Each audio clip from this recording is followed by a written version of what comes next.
Bologna-Inter 1-0. Dopo il fischio finale dell'arbitro Orsato, ai microfoni di Sky si presenta l'allenatore dell'Inter, Simone Inzaghi, e tra le altre cose dichiara anche quanto segue.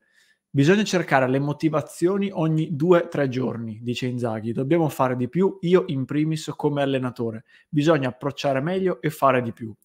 Poi alla domanda relativa alla partita, lui dà la sua interpretazione, spiega che tipo di lettura avevano fatto della partita e dell'avversario e conclude dicendo: sapevamo che il Bologna ci avrebbe creato problemi, ma probabilmente con un gol nelle azioni create staremmo parlando di qualcosa di diverso.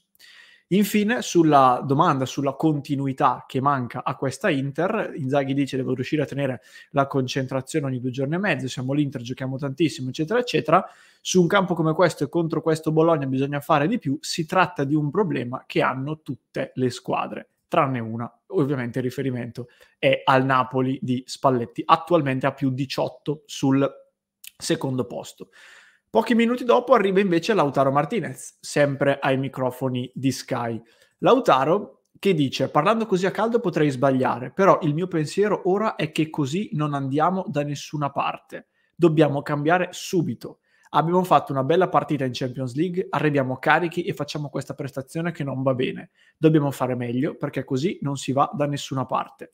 Il Bologna è una grande squadra, lo ha dimostrato, ha fatto meglio di noi. Dobbiamo avere più continuità e giocare come contro il Porto. Sono qua per chiedere scusa a tutti i tifosi che ci supportano sempre. Tra di noi ci parliamo di sicuro, riferito ai suoi compagni. Io sono chiaro davanti ai microfoni e nello spogliatoio. Se c'è qualcosa da dire la dico, poi anche aggiunge: sono una persona sola, sia nello spogliatoio che davanti ai microfoni. Cerco sempre di dare il 100%, a volte la palla entra, a volte no. Io lavoro sempre per l'Inter e i miei compagni. Quello che penso di me lo tengo per me, così come quello che dico ai miei compagni lo dico nello spogliatoio. La continuità è sicuramente importante per raggiungere gli obiettivi. Vi faccio notare queste dichiarazioni perché mi hanno colpito nella misura in cui, se non mi avessero detto chi dei due ha detto le prime frasi e chi ha detto le seconde, la logica potrebbe spingere a dire che le seconde frasi, le seconde parole debbano essere quelle di un allenatore arrabbiato per una sconfitta, la 7ª in campionato, giocando una partita terrificante, mentre l'altra magari poteva essere la dichiarazione di un giocatore che, anche un po' per, tra virgolette, proteggere i suoi compagni e se stesso, fa notare anche qualche piccola attenuante di qua e di là. Mi colpisce invece, o comunque mi dispiace, vedere che, appunto, come avete letto, in realtà le prime dichiarazioni sono quelle del mister e le seconde quelle di Lautaro. E tanti tifosi hanno fatto notare in queste ore post partita questa differenza, e io in questo contenuto, ragazzi, non voglio assolutamente parlare di troppe cose, di troppi discorsi, spero di farlo uscire anche sufficientemente breve. Voglio focalizzarmi su 2 argomenti. Il primo è il concetto della mentalità e della continuità. L'Inter quest'anno più di una volta, soprattutto dopo gare di Champions League, ma in generale dopo dei big match vinti e giocati anche bene, la partita successiva o l'ha pareggiata o l'ha persa contro squadre sulla carta nettamente meno forti, il Monza, l'Empoli, la Samp, da ultimo il Bologna ieri. È una tendenza che ormai si sta radicando e sta diventando quasi abitudine, quindi non si può ignorare o derubricare a semplice coincidenza. E qui c'è sicuramente una responsabilità comune dell'allenatore e della squadra. Io non riesco a dare più colpe all'uno o all'altro, perché da una parte l'allenatore è quello che deve instradare in qualche modo la direzione tecnica ed è, potremmo dire, responsabile di quest'ultima. Dall'altra ritengo anche, opinione personale, che l'Inter abbia una squadra sufficientemente forte e matura, composta da giocatori di un certo livello, per non dover essere, per come la vedo io, sempre motivata e sempre pungolata come se fossero un gruppo di bambini delle scuole elementari che devi motivare a fare i compiti perché altrimenti si siedono davanti al quaderno e non scrivono perché non hanno voglia.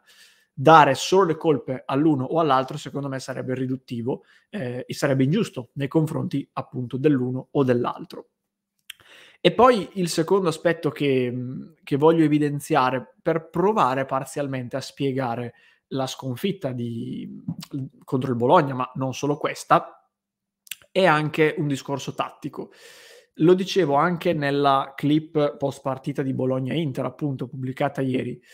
Io sono convinto che l'Inter, al netto del fatto che è una squadra forte, perché questo penso che non lo possa negare nessuno, l'Inter è una squadra forte, all'Inter manchi un tipo di giocatore che una parte di partite che non vinci, come quelle che non vince l'Inter contro il Bologna, contro la Samp, eccetera, questo tipo di giocatore potrebbe aiutarti a vincere le partite. E l'anno scorso ci hanno accostato Dybala, che è un po' l'emblema ideale di questo tipo di giocatore.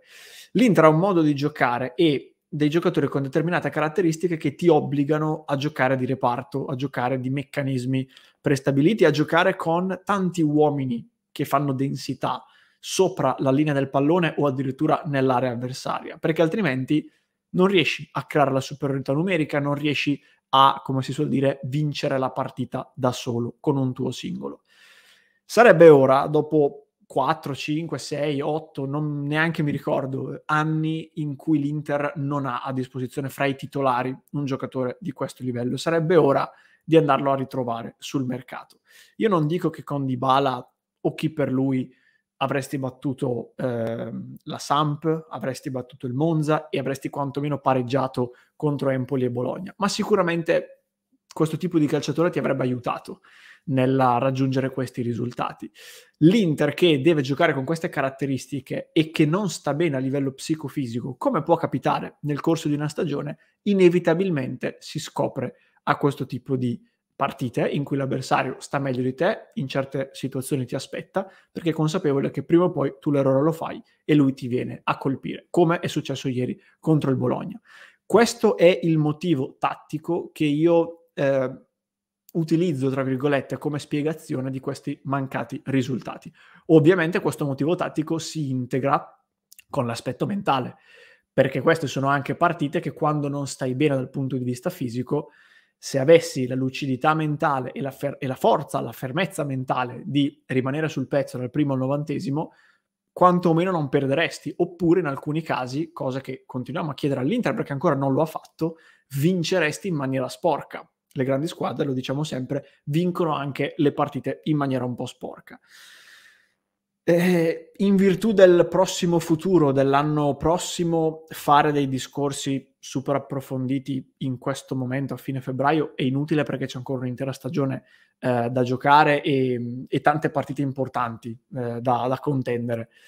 Però queste sono i primi due elementi che io andrei a considerare nella valutazione del tipo di Inter da costruire nella prossima stagione. Da una parte a livello di mercato, con dei profili diversi che bisogna andare a cercare, dall'altra ovviamente anche dal punto di vista della guida tecnica, perché io personalmente ho sempre cercato di non di difendere necessariamente, però di far notare anche quello che Inzaghi di positivo ha fatto nella sua esperienza all'Inter. Oggi Inzaghi centra la 7ª sconfitta in 24 partite, quasi una ogni 3, è a meno 18 dal Napoli che pur in un campionato veramente incredibile degli uomini di Spalletti, secondo me non giustifica un dislivello così ampio per una squadra che partiva quantomeno per contendere lo scudetto e per essere lì fino in fondo, e quindi è inevitabile dover fare delle riflessioni. Al punto però, e qui vado in chiusura, da fare una riflessione a più ampio respiro, perché sappiamo che l'Inter a livello economico non ha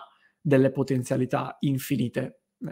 I soldi da investire sono pochi e probabilmente anche la prossima estate sarà un'estate con investimenti al ribasso e orientata verso il risparmio. E a questo punto diventa ancora più importante centrare nella maniera migliore gli investimenti, investire i soldi laddove servono e andare a identificare anche dei profili dal punto di vista dei calciatori che, pur costando poco, possono darti qualcosa in più. Mi vengono in mente anche gli esterni, per esempio, visto che si parla di ribaltoni, Dumfries che può andare via, Bellanova che non viene riscattato. Lì, per esempio, mi aspetto un colpo orientato a questo tipo di finalità, quindi un giocatore più brillante che possa creare la superiorità numerica, che possa saltare l'uomo. Altrimenti, secondo me, diventa inevitabile vivere un'altra stagione, a prescindere che ci sia Inzaghi o che ci sia qualcun altro, fatta di montagne russe, fatta di alti e bassi, perché comunque ci sono anche dei limiti tecnici all'interno della squadra che non possono essere ignorati dal mio punto di vista. Basta, chiudo qui, molto semplice, molto secco, ho voluto puntare su questi 2 argomenti senza fare particolari analisi super approfondite di una gara che, vi giuro ragazzi, mi ha proprio svuotato. Questa settima sconfitta, questa partita, per come è emersa contro il Bologna, mi ha svuotato e avrò bisogno di un paio di giorni ancora per rifocalizzarmi sulle prossime partite che ovviamente qui su Passione Inter continueremo a raccontarvi. Fatemi sapere cosa ne pensate, vi aspetto qui sotto nei commenti, vi ricordo anche di lasciare un mi piace a questo contenuto se vi è piaciuto e un'iscrizione al canale per continuare a supportarci. Se poi volete passare anche su www.passioneinter.club, all'interno del nostro club noi vi aspettiamo a braccia aperte. Infine, se mi segui in podcast lo trovi in descrizione, se mi segui su YouTube qui alla mia destra trovi il commento a caldo di Bologna Inter.